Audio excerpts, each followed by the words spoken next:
Здравствуйте, уважаемые читатели! Я редактор татарского книжного издательства Гульшат Зарипова. Не так давно у нас вышла книга «Нур-Султан». Это первая книга из трилогии «Повелительницы Казани». В этой книге рассказывается в исторических временах 500-летней давности, о Казанском ханстве, о Крымском ханстве, о взаимоотношениях с Русью.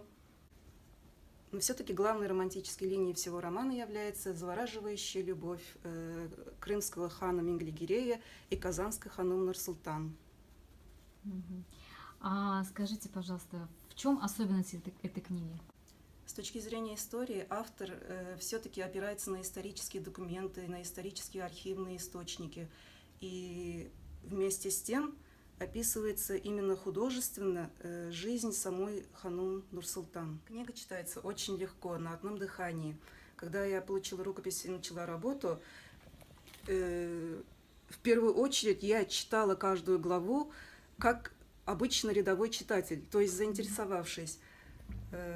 Хотелось узнать, чем же закончится начатое действие, события. И потом только уже по второму разу перечитывала и с точки зрения уже как редактора редактировала текст. Очень легко читается, очень интересно.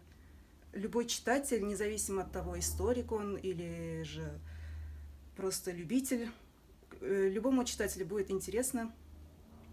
Прочитайте этот роман.